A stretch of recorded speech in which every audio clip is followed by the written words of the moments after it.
Buenos días o buenas tardes a todos y a todas.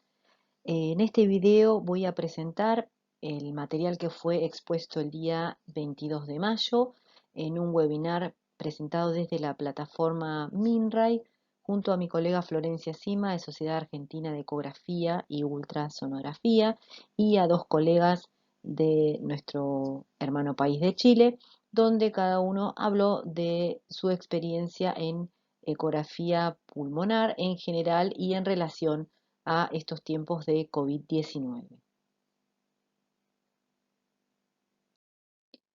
Y específicamente de lo que voy a hablarles ahora es de la experiencia del grupo de trabajo del Hospital Santoyani de la ciudad de Buenos Aires, desde que comenzamos a trabajar con pacientes COVID-19 hasta el día de hoy. Recordamos que el primer caso en Argentina de COVID se dio el 3 de marzo de 2020, tuvimos una primera muerte el 7 de marzo del 2020. A partir de allí en nuestro país se instituyeron medidas destinadas a aplanar la curva, ¿no? Este objetivo lo que busca justamente es distribuir los casos, los contagios a lo largo del tiempo para evitar el colapso del sistema de salud, como bien sabemos. Es entonces que en ese momento y en relación también a la experiencia internacional, vimos que íbamos a comenzar a recibir pacientes que variaban desde asintomáticos hasta pacientes con compromiso o con complicaciones graves producto del COVID, y de acuerdo a esto íbamos a tener que definir el sitio de atención en el cual los íbamos a atender. Entonces, en nuestro grupo de trabajo nos comenzamos a preguntar qué pacientes se beneficiarían de la ecografía pulmonar,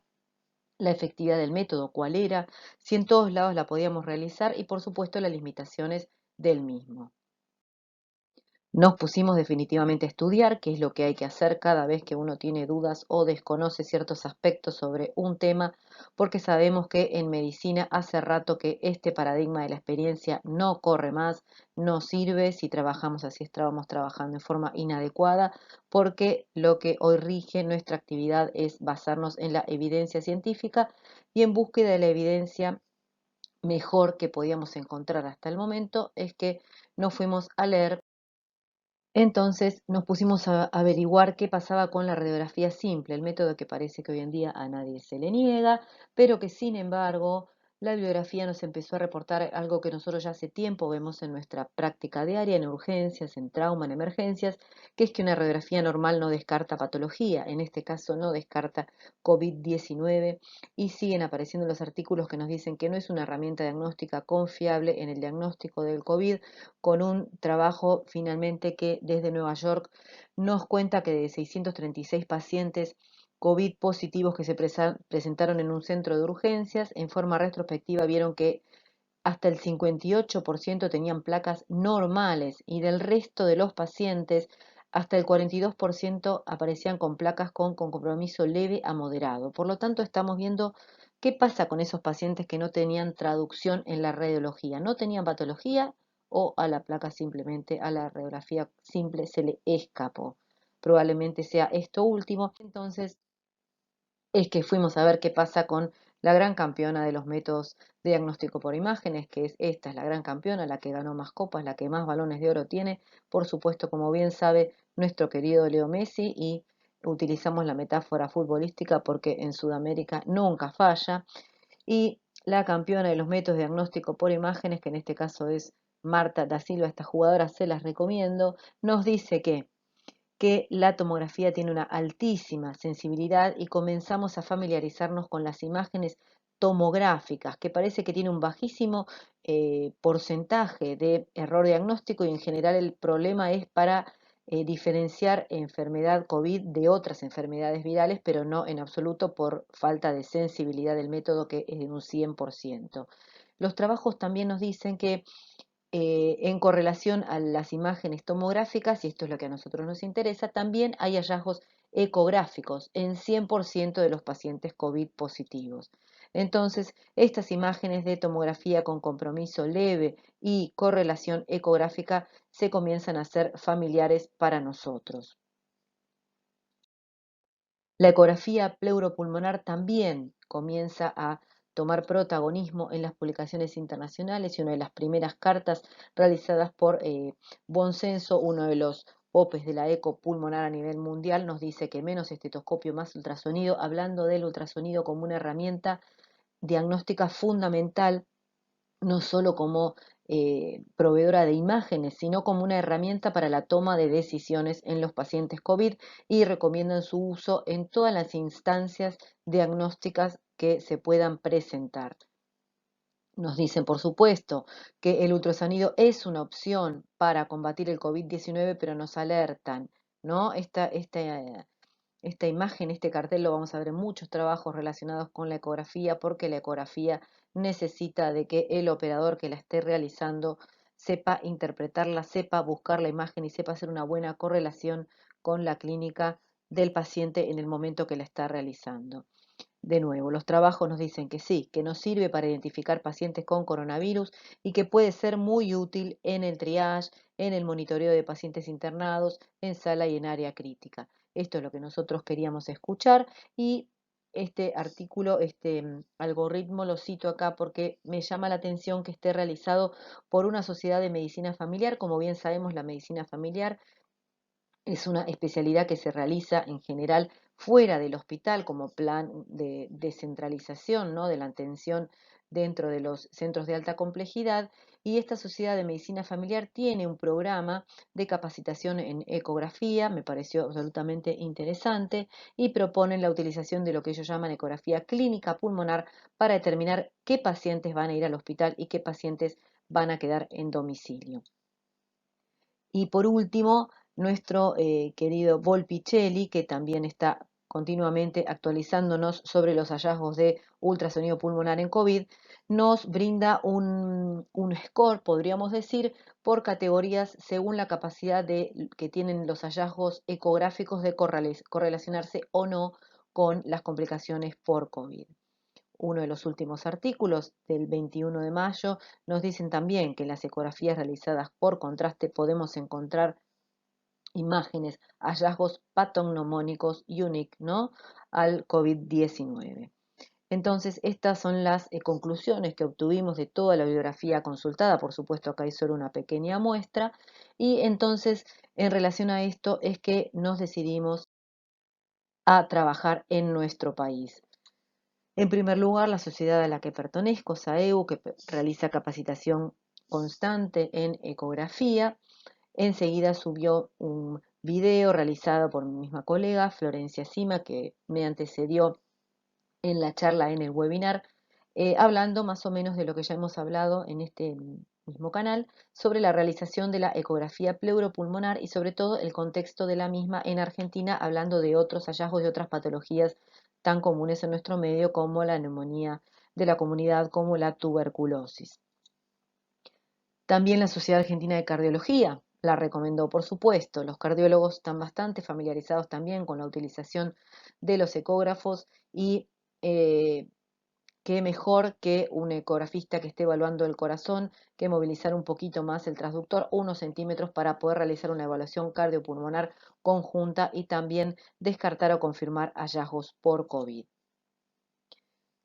En el caso de nuestro querido doctor José Luis Dopico, él es un médico intensivista, nefrólogo, que realiza capacitación constante en paciente crítico, y él también subió desde la página eh,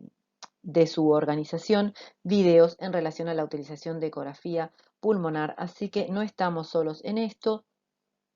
La Asociación Argentina de Cirugía, a la cual también pertenezco yo, recomienda la utilización de ecopulmonar, sobre todo en situaciones de urgencia, emergencia o trauma, cuando no disponemos de tomografía, por ejemplo, o cuando el paciente no está en condiciones de ser llevado a tomografía, como alternativa a la ecopulmonar para hacer una evaluación de los pacientes que pueden ser sospechosos de COVID.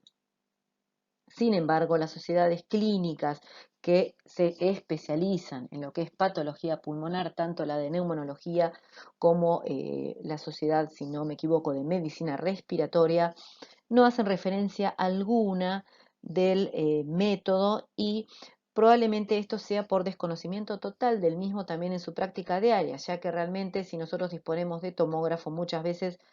No vamos a realizar una ecografía, que por otra parte es un estudio en el que debemos confiar en otro colega que la esté realizando y que a veces tampoco sabemos, ni conocemos, ni podemos interpretar las imágenes. Entonces pareciera que los neumonólogos se quedan con la tomografía o con la placa de tórax, la cual, como hemos visto, es notoriamente inferior, pero este probablemente sea un lugar en el que tenemos que comenzar a difundir un poquito más nuestro método por la relevancia que tiene, sobre todo en este contexto. Este algoritmo, que es el algoritmo oficial en nuestro país del Ministerio de Salud y que estuvo realizado en conjunto con una de estas sociedades, por supuesto, tampoco incluye la ecografía porque se la desconoce por completo y recomienda la radiografía. Fíjense ustedes que la radiografía de tórax es de frente y perfil y que solamente pareciera tener validez en el caso de una opacidad manifiesta, la cual es la traducción radiológica ni más ni menos que de la mayor complicación que puede tener el COVID-19 y sugiere entonces con esta radiografía y scores clínicos la internación en área crítica del paciente, pero si la radiografía es una opacidad dudosa o normal, se recomienda la tomografía, por lo cual al paciente no lo voy a irradiar una, sino dos, sino tres veces para poder tener un diagnóstico que nosotros sugerimos se podría realizar solamente con un estudio ecográfico. Si en cambio nuestros amigos de la Sociedad de Terapia Intensiva que realizan a menudo también capacitación en ecografía, ecografía en área crítica. Es una herramienta a la cual seguramente han llegado por necesidad, porque sabemos que dentro del área crítica está muchas veces esta limitación del traslado del paciente y entonces conocen perfectamente hasta dónde podemos llegar con un estudio de ultrasonido y este score que también es el oficial de nuestro, este score, perdón, este algoritmo que también es el oficial de nuestro país, sí sugiere el uso de la ecografía bedside como alternativa en los lugares que disponen de la misma. Entonces, estas son las herramientas diagnósticas de las que disponemos, la utilidad que tienen, ya vimos las limitaciones de cada uno y los alcances de cada una, pero vemos que también hay otro factor que tenemos que tener en cuenta en este contexto, que es el uso de elementos de protección. Entonces, yo diría que ante la presencia de un método diagnóstico que no solo sea de baja sensibilidad, sino que además utilice muchos elementos de protección personal versus otro que tenga más sensibilidad y especificidad y utilice menos elementos de protección, como puede ser la ecografía e inclusive la tomografía, vamos a preferir probablemente estos dos, ya descartando en nuestro grupo de trabajo la realización de placa de tórax principalmente en pacientes con afectación que puede ser leve a moderada e inclusive en asintomáticos en área de triage. Bien. Este es el algoritmo que planteamos desde nuestro grupo de trabajo, COVID-19 del Hospital Santoyani. Como ustedes podrán ver, es un grupo heterogéneo, lo cual enriquece más la tarea de cada uno. Nosotros realizamos las imágenes, luego las sometemos a evaluación por el resto de nuestros compañeros y eso es muy importante. Y en las primeras instancias siempre realizamos validación tomográfica para poder verificar la efectividad que tenía el método para nosotros. Nosotros proponemos la ecografía como método de diagnóstico, inclusive inicial en pacientes sospechosos. Ustedes verán que no lo hemos incluido en el área de triage simplemente porque el triage en nuestro caso se realiza fuera del hospital, entonces no tenemos acceso a esos pacientes, pero sí a los sospechosos que ingresan y que son hisopados. Proponemos en este caso una ecografía torácica que llamamos cardiopulmonar, ¿no? Porque hacemos sin realizar un ecocardiograma, una evaluación general del corazón. Si tenemos dudas en ese sentido, por supuesto, nuestro especialista en ecocardiografía le pedimos que realice un estudio complementario y si sigue existiendo duda diagnóstica, sí recurrimos a la tomografía computada para no saturar nuestro equipo. Las imágenes de correlación de tomografía con ecografía las pueden encontrar en multiplicidad de artículos. Nosotros las vimos en un inicio para poder ver si podíamos efectivamente reproducir estos hallazgos en nuestra actividad y vemos que en general el vidrio esmerilado se corresponde con distintos patrones de líneas B, las consolidaciones subpleurales también tienen su particularidad, asimismo las consolidaciones tal como nosotros las conocemos para otras patologías, otras neumonías, tienen las mismas características en el COVID, con una particularidad en especial que está informada y que nosotros lo hemos comprobado, que son negativas en el Doppler. Vemos entonces el porcentaje de los hallazgos y vemos que en el 100% de los pacientes que tienen afección pulmonar vamos a ver, aunque sea muy leve, algún patrón del B. Entonces, pensando todo el día en cómo optimizar nuestros hallazgos, cómo realizar mejor nuestra actividad, es que nos propusimos estos objetivos y allí fuimos a evaluar a nuestros pacientes. Este es un primer caso de un paciente sospechoso. Fíjense que hasta aquí son pacientes que han entrado y han sido hisopados y nosotros hacemos la ecografía como para poder buscar un diagnóstico diferencial en los mismos. En este caso, un paciente de 65 años con antecedente de EPOC que se había presentado con una disnea importante y fiebre según él refería, que no la pudimos objetivar, y lo primero que veo cuando pongo el transductor es un derrame muy importante, una atelectasia que pareciera ser una atelectasia pasiva por este derrame. Este derrame fue punzado y evaluado. El paciente posteriormente correlacionado era unilateral, correlacionado con una tomografía y aparecieron imágenes compatibles con un CA de pulmón, pero ya desde la ecografía no nos pareció que fueran hallazgos compatibles con COVID-19.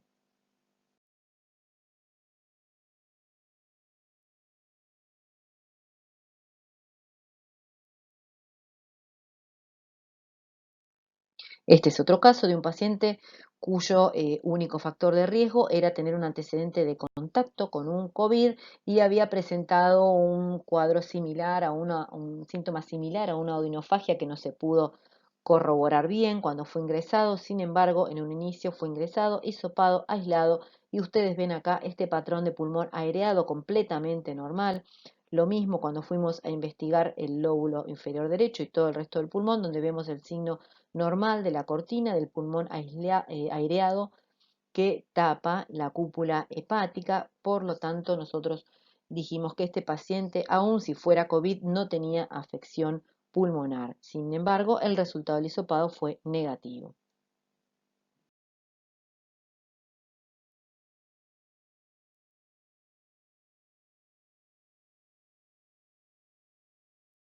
Otro paciente más, paciente de 72 años, que ingresa con disnea, con fiebre, con dificultad respiratoria, era notoria, y cuando comenzamos a evaluarlo vimos que el paciente tenía además edemas de 5 en 7, tenía esta imagen de líneas B bien patológicas en todos los lóbulos pulmonares que fueron evaluados, y cuando vamos a mirar con detenimiento el lóbulo superior derecho, vemos que tiene esta imagen, ¿no?, de consolidación con broncograma aéreo y derrame que se correspondía a una neumonía. Y cuando investigamos, porque también realizamos investigación en este caso que sospechamos insuficiencia cardíaca por el edema, estudiamos la vena cava y vemos que tenía una distensión notoria, tanto en inspiración como en expiración, y entonces nuestro diagnóstico por ecografía y correlacionando con la clínica era que el paciente tenía una insuficiencia cardíaca derecha que se había agravado por una neumonía de la comunidad acompañada de un derrame paraneumónico, y el hisopado de este paciente también fue negativo.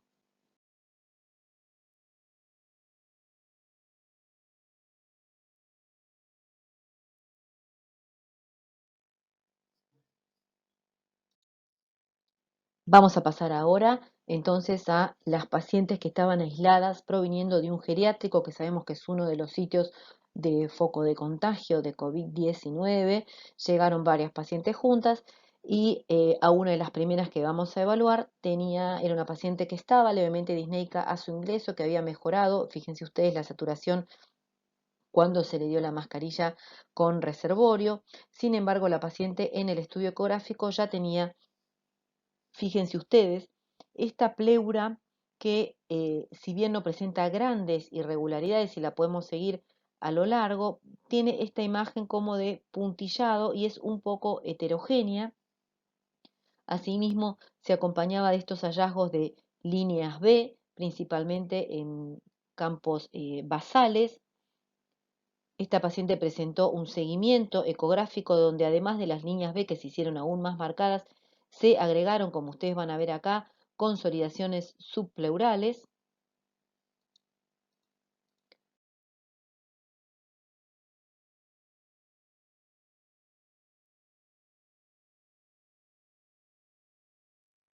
Esta paciente tuvo correlación tomográfica, como yo les dije, y en este caso, fíjense cómo se va a ir correlacionando todos los hallazgos basales, inclusive esta irregularidad pleural que se ve aquí. Esta paciente era COVID positivo, permaneció en sala con mascarilla y no requirió al momento internación en área crítica.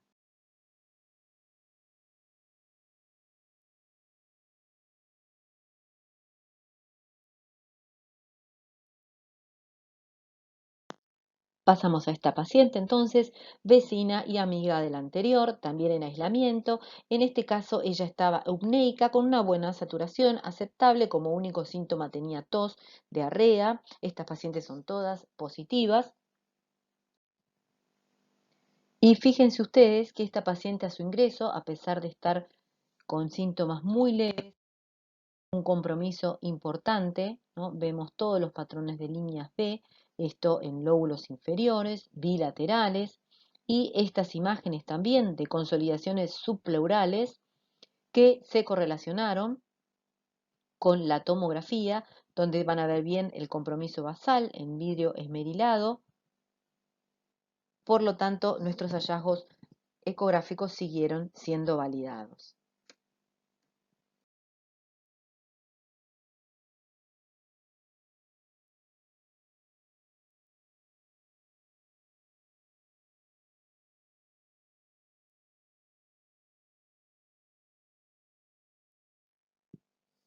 Esta otra paciente también estaba en la misma sala, nunca pudo ser tomografiada porque fíjense ustedes el compromiso importantísimo que tenía ya a su ingreso, la pleura absolutamente irregular. Esta paciente, al ser evaluada por dos de los integrantes de nuestro equipo de ecografía, fue también evaluada clínicamente. La paciente tenía una respiración con músculos accesorios, no saturaba bien, estaba desaturando, con tos, con disnea. Se sugirió el pase a área crítica, el cual la sugerencia fue aceptada. La paciente pasó inmediatamente, debió ser ventilada, inclusive tuvo un empeoramiento clínico. Ven ustedes acá la consolidación que agregó. Este ya es un estudio hecho en área crítica, este es el estudio hecho en la sala general, y la evolución de esta paciente no fue buena. Fue muy importante entonces la utilización en este caso de la ecografía como toma de decisión, porque fue un estudio imagenológico que sustentó los hallazgos clínicos. Por último, una de las pacientes más jóvenes que nos ha tocado evaluar, que fue un caso bastante complejo, se internó desde lo que nosotros llamamos unidades febriles de urgencia. Fíjense que esta paciente alguien le pidió, por supuesto, quizás siguiendo este algoritmo que existe, que a nosotros nos parece que es eh, bastante deficitario en la aplicación de la radiología como método diagnóstico de ingreso, sobre todo en pacientes con pocos síntomas, porque sabemos que el resultado seguramente va a ser este, una radiología, una placa absolutamente normal, que sin embargo con la ecografía que se realizó a la semana ya presentó una discordancia, ya que la ecografía presentaba líneas B. Esta paciente en el transcurso de su internación fue diagnosticado con un lupus eritematoso sistémico, lo cual creemos que fue lo que la descompensó más que los hallazgos por COVID, pero la paciente en un momento empezó a desaturar, debió ser pasada a área crítica, donde presentó también, no sabemos bien si fue por el COVID o por el lupus, una neumonía basal que seguramente se agregó con un derrame asociado también a una falla renal aguda. Fue estudiada por nuestro ecocardiografista el día que fue a hacer el control de la ecografía pulmonar. La paciente recibió tratamiento por su lupus. Sabemos que el COVID-19 no tiene tratamiento hasta el momento y tuvo una mejoría. Al día de hoy ya está negativizando los hisopados y podrá ser en breve pasada a la sala general. Esta fue la tomografía que se hizo más o menos en el mismo momento que se hizo esta ecografía, y van a ver ustedes que los hallazgos no son tan marcados los del COVID, pero sin embargo la correlación, acá vemos, ¿no?, el compromiso posterior con la ecografía es absoluta. Entonces, una de las últimas digamos, publicaciones que se hicieron al terminar el brote grave, ¿no?, de COVID en el norte de Italia, es esta donde nos dan algunas pautas bastante importantes. Primero, que no nos confiemos en un hisopado negativo, que si el paciente parece que tiene COVID, seguramente termina teniéndolo. Y en este caso, cuando el paciente clínicamente nos parece que tiene COVID y nosotros lo podemos sustentar también con un estudio de imágenes, es es algo más que fuerte en lo que sustentarse para poder pedir un nuevo estudio. Y también nos dicen, por supuesto, en Italia utilizan muchísimo la ecografía pulmonar y nos validan, ¿no?, nuestras apreciaciones diciendo que es un método muy útil para evaluar los pacientes que ingresan, que es más sensible que la radiografía de tórax y que en general lo que va a aparecer siempre es un patrón de líneas B difuso. Eh, Nos dan unas recomendaciones más sobre el equipo de salud. Recomiendo fuertemente leer este artículo, ya que viene, por supuesto, de quienes han tenido la experiencia de miles y miles de pacientes, que por supuesto no la tenemos aún en nuestro país. Estas son nuestras conclusiones, que la ecografía pulmonar es un método altamente eficaz para detectar las complicaciones del COVID, aún en asintomáticos, que tiene una sensibilidad que supera a la radiología convencional, que podemos compararla con la TC multidetector, que tiene capacidad de realizar diagnóstico diferencial, lo sabemos, de localizar anatómicamente las lesiones y guiar intervenciones terapéuticas. Su aplicación orienta la toma de decisiones y nos permite seguir a los pacientes en todos los niveles de atención. Evita la sobreindicación de tomografía, esto es muy importante en nuestro hospital. La jefa del servicio de tomografía está muy entusiasmada con la aplicación del método ecográfico para poder reservarla principalmente para los pacientes que la requieren. Esta podría ser una desventaja relativa de la ecografía pulmonar, por supuesto, que requiere operadores entrenados en la técnica, y hacemos hincapié en la utilización de equipos portátiles que sean fácilmente aislables, o si no, son equipos que deben permanecer fijos en la sala de internación. Nos parece un poco riesgoso andar entrando y saliendo con grandes equipos de las salas donde están los pacientes internados por el riesgo de contagio o de contaminación del ambiente. Les agradecemos, esta es mi compañera, la que me precedió en las presentaciones. Esta soy yo y esta es la sede de nuestra sociedad de ecografía y ultrasonografía, donde realizamos capacitación constante en el método. Muchas gracias y nos vemos próximamente.